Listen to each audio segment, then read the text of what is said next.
بسم اللہ الرحمن الرحیم ووارث سلیمان داود وقال یا ایہا الناس علمنا منطق الطیر وآوتنا من کل شیء ان ھذا لہو الفضل المبین۔ صدق اللہ العالمین۔ اور سلیمان داؤد کا وارث ہوا اور کہا اے لوگو ہمیں پرندوں کی بولی سکھائی گئی اور ہمیں ہر قسم کے ساز و سامان دیے گئے، بے شک یہ صریح فضیلت ہے۔ ابن کثیر لکھتے ہیں کہ یعنی حضرت سلیمان حضرت داؤد کے نبوت اور رسالت یہ سلطنت کے وارث و جانشین ہوئے۔ عزیزان گرامی قدر، تمام حمد و ستائش اس رب العالمین کے لیے ہے جس نے انسان کو عقل و شعور عطا کیا اور اپنے کلام سے اپنے کتاب کو مزین کر کے قیامت تک آنے والے انسان کے رہنمائی کے لیے انبیاء بھیجے اور کتابیں بھیجیں،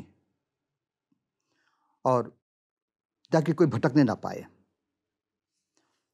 اور دو طرح کے لوگ آئے، ایک وہ لوگ جو خدا تعالیٰ کے خلاف تھے اور کلام الہی کے خلاف تھے، دوسرے وہ لوگ جو خدا تعالیٰ کی طرف سے تھے اور اسے کلام کی پیروی کرتے ہوئے زندگی گزارتے رہے۔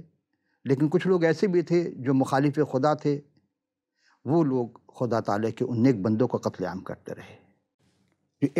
جہاں ہم نے اختتام کیا تھا وہاں سے چند گفتگو کر کے کہ انبیاء کرام کی تو یہ سنت رہی ہے کہ مسیح سلام علیہ کی پہلی آمد اور دوسری آمد کی پیشن گوئی کرتے رہے۔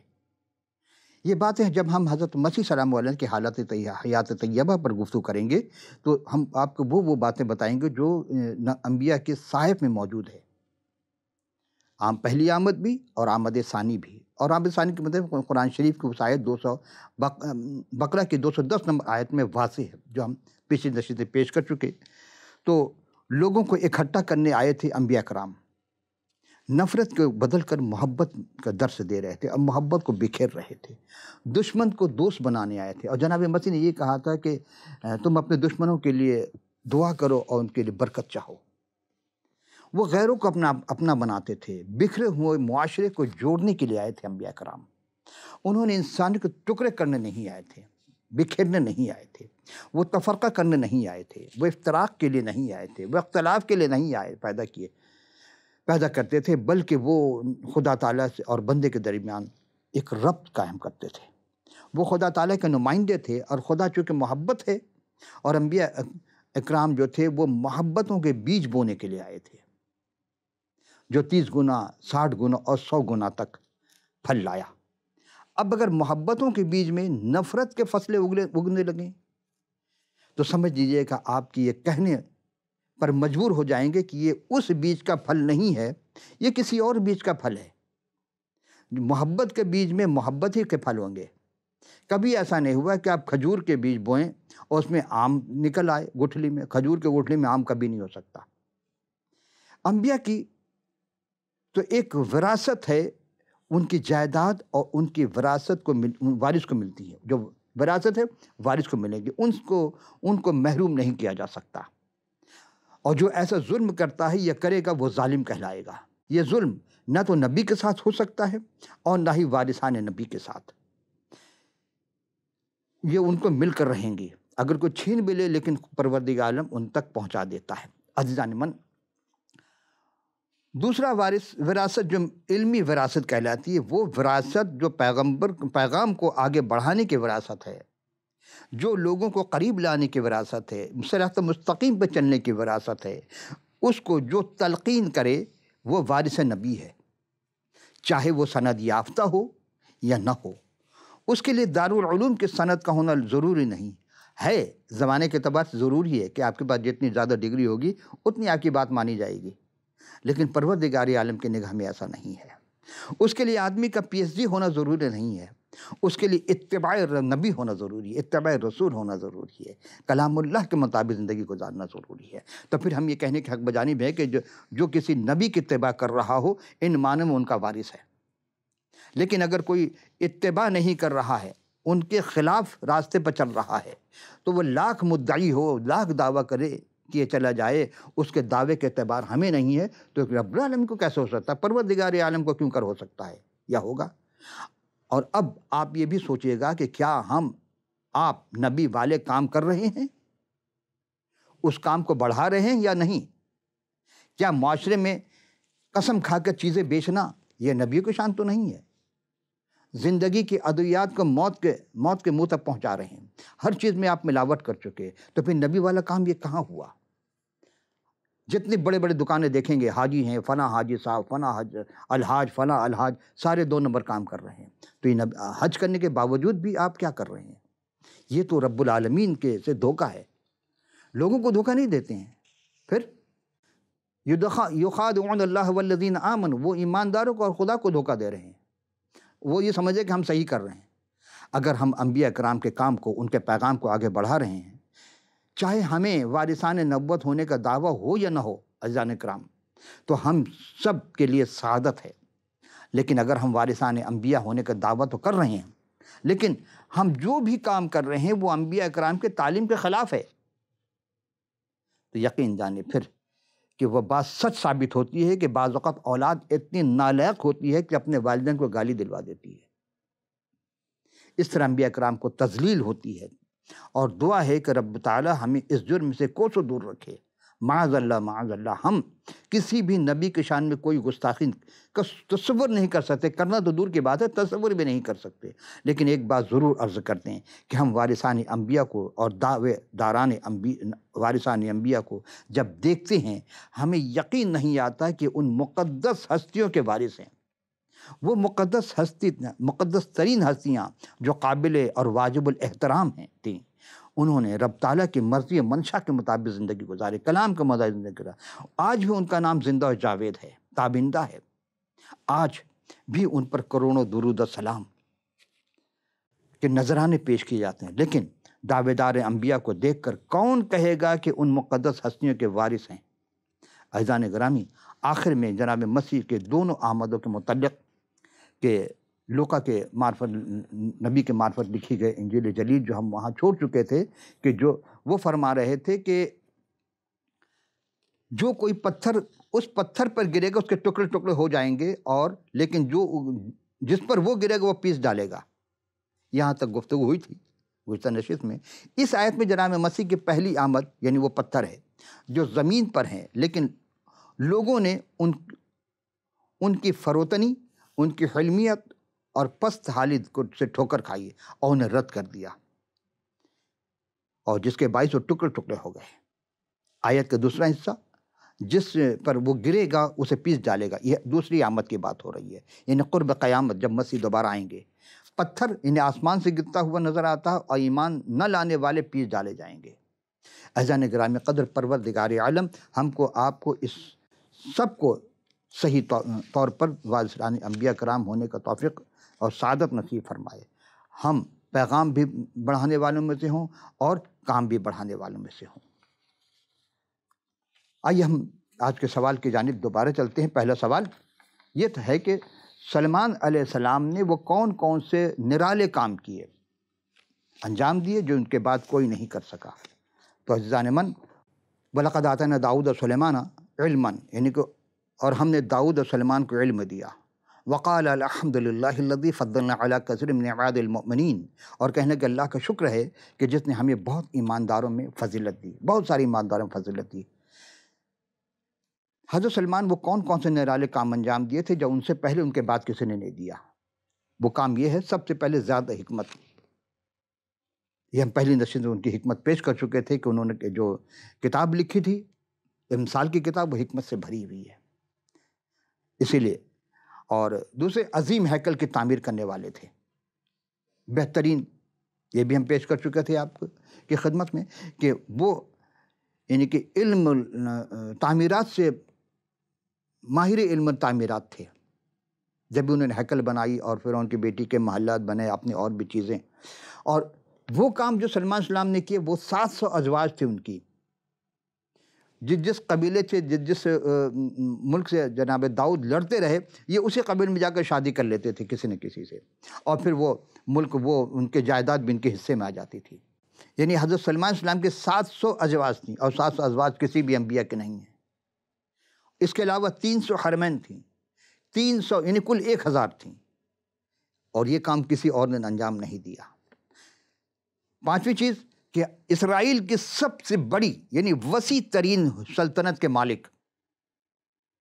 لوگوں نے بڑے دعوے کیے کہ فلاں نے اتنا لاکھ میل کا حکومت کی ہے اور فتوحات کی ہے، لیکن سلمان اسلام نے بغیر تلوار چلائے.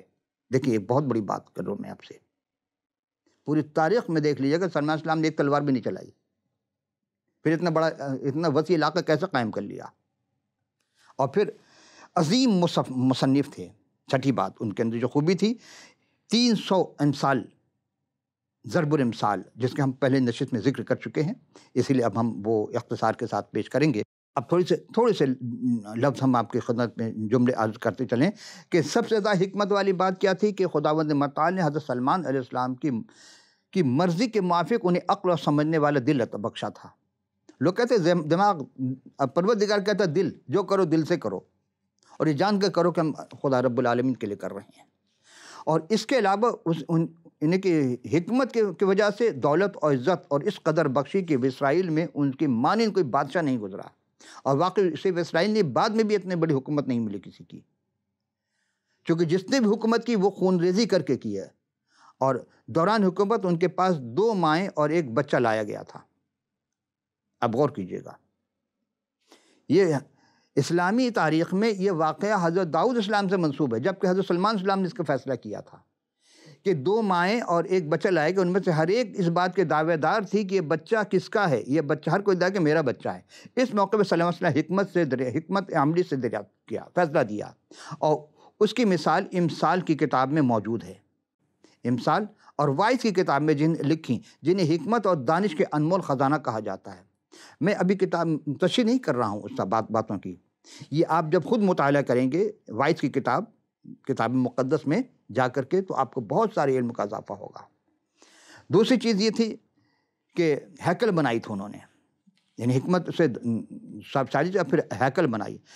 یہ حضرت داؤد علیہ السلام کی خواہش تھی، منشا تھی کہ خداوند بزرگ برتار، وہ خداوند متعال کا گھر بنانے کے بہت خواہش مند تھے. اور انہوں نے ساری چیزیں اکٹھا کر لی، کہ خدا نے ان کو نقشہ بھی دکھایا تھا، سب چیز کر دی کہ کس قبیلے کا کیا ہوگا، فوجی کیا ہوں گے، چوکیدار کیا ہوگا، زمین کتنی ہوگی، سونے کتنے استعمال ہوں گے، چاندی لوہا وغیرہ، یعنی ایک ایک چیز کیل کاٹے جو بھی ہے استعمال، سب چیز ان کے پاس ریکارڈ میں تھی. کہاں کیا چیز کرنا ہے، کون سی لکڑی سے کیا چیز بنانے ہیں، یعنی کہ ان کے پاس ہر ایک چیز کے لیے کا سامان جمع کر لیا تھا کہ ہم خدا تعالیٰ کے گھر کو بنائیں گے. لیکن وہ جو کائنات کا حقیقی بادشاہ ہے، تمام شہنشاہوں کا شہنشاہ، قادر مطلق، وہ جو عالم الغیب ہے، اس نے ناتن نبی کے ذریعہ پروردگار عالم نے روک دیا. کیوں یہ کام نہیں کر سکتے؟ کیونکہ ایک جنگی مرد کیا کیا تھا، اس کو قتل کروا دیا تھا، یہ ہم پیش کر چکے تھے. اور اس کا بیٹا یہ کام کرے گا، نہیں کر سکتا، اس لیے کہ تم جنگی ہے، تم نے قتل کیا بہت زیادہ، جو تمہارا ہاتھ خون آلود ہے، تمہارا بیٹا کام کرے گا. یوں سلمان اسلام کو خدا تعالیٰ نے اپنی حکمت بخشی، وہ اس عظیم منصوبے کو پایہ تکمیل تک پہنچائے. بس جب کام شروع ہوا تو 7 سال کے بعد ہیکل بن کر تیار ہو گئی. عزیزان گرامی قدر، ہم نے کہا تھا کہ وہ امن و امان کے بانی تھے، یعنی ان کے دور میں ہر جگہ امن و امان رہا، ہر کسی کو امن امان دیتے رہے. اور سلطنت جو حکومت تھی ان کے پاس، اچھا عظیم بادشاہ کیسے وہ ہوئے؟ ایک بات کہ وہ عظیم بادشاہ بھی تھے، جب بھی امن امان رہے، وسیع ترین حکومت، یعنی سلمان علیہ السلام بنی اسرائیل کا سب سے عظیم بادشاہ تھے، جن کی شان و شوکت کا ذکر حضرت مسیح علیہ السلام نے بھی اپنے منادی میں کیا تھا کہ خدا نے اسے امن و امان کا وسیع سلطنت بخشی. اس کے 40 سالہ دور حکومت کو سنہری دور مانا جاتا ہے، یعنی 40 سال تک کسی بھی حکومت کو میں امن و امان نہیں رہا جتنا حضرت سلمان السلام کے زمانے میں رہا. اور جس میں یہودا اور اسرائیل کا ایک ایک آدمی اپنی طاق اور اپنے انجیر کے درخت کے نیچے دان سے بیر صبا تک امن رہتا تھا، امن و امان میں رہتا تھا. وہ دور تھا جب جنگی ہتھیار بھی سونے کے تھے، لوہے کے ہوتے ہیں لیکن سونے کے بنائے گئے تھے، کیونکہ اب جنگ میں استعمال نہیں کر سکتا سونا. پھر اس کے بعد دیکھیں عظیم مصنف، ہم نے کہا آپ سے تذکرہ بھی کیا تھا، 300 امثال اور 1005 گیت لکھے تھے. اور 22 کی جو کتاب ہے سلمان اسلام کی، وہ غیر قوم کی عورتوں سے شادیوں کرنے کی وجہ سے بت پرست بن گئے تھے، اور یوں ان کا دل غیر معبودوں کی طرف مائل ہوا، اور وہ خدا پروردگار عالم کا وفادار نہ رہے، اور اس کا خدا پروردگار عالم نے ان کے حضور بدی کی کہ انہوں نے بدی کی ہے۔ لیکن بعض علماء اس اقتباس سے متفق ہیں کہ انہوں نے بڑھاپے میں توبہ کر لی اور 22 کی کتاب لکھی ہے، جس میں وہ ان سب کاموں کو اور باتوں کو بطلان اور ہوا کی چران کہتے ہیں، اور سلمان اسلام کے ایک بہترین مصنف شاعر کہا جاتا ہے، اور امثال اور گیتوں کا مجموعہ، اور تمام جو ہے غزل و غزلات جس کا ہم نے ذکر کیا تھا آپ سے، اس میں، اور مزامیر کی بھی کتاب لکھی، مزامیر بھی لکھے انہوں نے، اور اس طرح جناب 7 وہ باتیں ہیں جو کہ حضرت سلمان اسلام میں تھی جو کسی اور میں نہیں تھی۔ آئیے ہم ایک اور سوال کہ ان کے جو ترقی تھی، ثروت تھی، ترقی مال و زر کے وافر مقدار کیا تھی؟ اصل میں وہ جہاں جہاں شادی کرتے تھے وہاں سے، اور جو لڑنے کے لیے آتا تھا اس سے وہ پیکٹ کرتے تھے، اور ان سے کہتے اتنا سونا لے آؤ، اور وہ سونا دینا ہوتا تھا ان کو۔ اور یہ ساری چیزیں اس وقت ہوئی کہ جب آپ دیکھیں گے کہ حضرت سلمان اسلام جس بات کو پروردگار نے منع کیا تھا وہی کام وہ کرتے رہے۔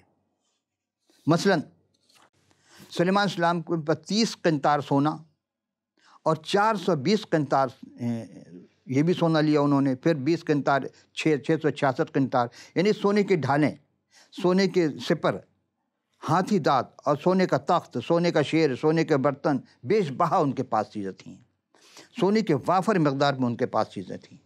لیکن اس کے باوجود بھی وہ، خدا نے کہا تھا کہ سونا نہیں جمع کرنا، چاندی جمع نہیں کرنا، گھوڑے بے شمار کے پاس تھے، انہوں نے گھوڑے بھی جمع کیے، تو ترقی تو ہوئی بہت زیادہ، دولت بھی ان کے پاس اتنی تھی کہ کسی کے پاس نہیں تھی۔ لیکن سلمان اسلام کہ یہ ساری چیز ہونے کے باوجود ان کے پاس کیا چیز تھی جو ان کو بہت زیادہ اس طرف راغب کر گئی جس طرف انبیاء اسلام نہیں جاتے تھے، نہیں کھونا چاہتے تھے؟ وہ چیز تھی جو اب ترقی ہوئی، اس کے بعد تنزلی۔ چھٹا سوال ہے کہ 7واں سوال کہ سلمان اسلام تنزلی کے اسباب کیا ہیں؟ دیکھیں، تنزلی کے اسباب یہی چیز ہے: دولت، ہتھیار، عورت، خدا سے بے رخی، بت پرستی۔ یہ 5 اسباب ہیں جس کی وجہ سے انہیں گراوٹ ہوئی، انہیں تنزلی ہوئی۔ عورت کون سی؟ یعنی کتاب مقدس میں کوئی ریکارڈ موجود ایسا نہیں ہے کسی کے بارے میں جتنے کہ بتایا جا سکے، لیکن سلمان اسلام نے کسی یہودی عورت سے شادی کی ہو، خود تھے یہودی تھے لیکن یہودی اور شادی نہیں کی، بلکہ خدا کے حکم خلاف وہ اجنبی عورتوں سے، مصریوں سے، موابیوں سے، عمونیوں سے، سیدانی اور حتی عورتوں سے محبت کرنے لگے، اور ان غیر اقوام کی عورتیں تھیں جن کی بابت خدا نے بنی اسرائیل کو سختی سے حکم دیا تھا کہ تم ان کے بیچ نہ جانا، نہ وہ تمہارے بیچ آئیں، کیونکہ وہ ضرور تمہارے دلوں کو اپنے دیوتاؤں کی طرف مائل کریں گی۔ لیکن افسوس کہ حضرت سلمان اسلام تو انہی کی کا دم بھرنے لگے، اور ماں بعد انہی غیر قوم بیویوں نے ان کا دل پروردگار عالم وحدہ لا شریک سے بت پرستی کی طرف مائل کر دیا، غیر معبودوں کی طرف مائل ہو گئے، اور یوں سلمان اسلام کا دل خدا اور اس کے ساتھ کامل نہ رہا۔ عزیزان گرامی قدر، حضرت سلمان اسلام کی زندگی میں جہاں بہت ساری خواتین تھے، وہاں سبا کی ملکہ بھی آئی تھی، اور وہ حضرت سلمان اسلام کی شہرت کا حال سن کر کے سبا کی ملکہ نے 1200 میل کا فاصلہ طے کر کے ان سے ملنے اور ان سے حکمت سننے اور اپنے مشکل سوالوں سے انہیں آزمانے کے لیے آئی تھی۔ لیکن سلمان اسلام کے دربار کو دیکھ کر اس کے ہوش اڑ گئے، اور سبا جنوبی عرب کا ایک خطہ تھا، اور اس کے باشندے قداور تھے، اور حضرت یسوع اسلام کے صحیفہ کے تقریباً 45 باب کی 14ویں آیت میں اس کا ذکر ہے، اور تجارت پر چھائے ہوئے تھے، ہونے کی وجہ سے بہت مشہور تھا وہ علاقہ۔ وہاں سونا، مر، لبان، مصالحہ جات اور قیمتی پتھروں کی تجارت ہوتی تھی، یعنی وہ تجارت کیا کرتے، تاجر تھے، اور اپنی منادی کے دوران اس بات کو جناب مسیح سلام علیہ نے بھی دکن کی اس ملکہ سبا کا ذکر کیا ہے، جو متی رسول کی معرفت لکھی انجیل جلیل کے 12ویں رکوع کی 42 اور لوقا طبیب کے 11ویں رکوع کی 31 آیت میں، جسے حبشہ یا ایتھوپیا کہا جاتا ہے، کہ لوگوں میں ایک روایت چلی آئی کہ سبا کی ملکہ انہی کے ملک سے آئی تھی۔ سلمان اسلام نے اسے شادی کر لی اور ان کے موجودہ نسل سلمان اور سبا کی اس ملکہ سے پیدا ہوئی۔ عزیزان گرامی قدر، قرآن میں ایک اس سبا کی ملکہ سے بہت مشہور واقعہ ہے کہ وہ جب یہاں آتی ہے اور اس کے بعد اس کا تخت کا لانے کی بات ہوتی، وہ جس تخت میں بیٹھتی تھی، تو سلمان اسلام نے اپنے حلقہ احباب سے کہا اپنے کہ کون ہے جو تخت بلقیس لا سکتا ہے؟ تو قریبی ایک شخص، جنہوں نے کہا کہ 6 مہینے کی مسافت ہے، ایک کہتے ہیں کہ ایک شخص تھا جس کا نام برقیہ، آصف ابن برقیہ، حالانکہ قرآن اس کا نام نہیں ہے، تفسیر میں ملتا ہے۔ وہ کہتے ہیں کہ وہ قال الذی عندہ علم الکتاب، اس کے بعد کتاب کا علم تھا، اس نے کہا کہ میں پلک جھپکتے ملا دوں گا۔ اس نے پلک جھپکتے میں وہ تخت بلقیس لے آیا۔ سلمان اسلام نے فوراً اس میں تبدیلی کی، اور وہ جب آئی تو شیشہ بچھایا گیا تھا، وہ اپنے پیروں کپڑے جب اٹھائی، یعنی وہ سمجھی پانی ہے، کپڑے گیلے نہ ہو جائے، لیکن وہ شیشہ تھا، اور جب کہ شیشے کے نیچے پانی بہہ رہا تھا۔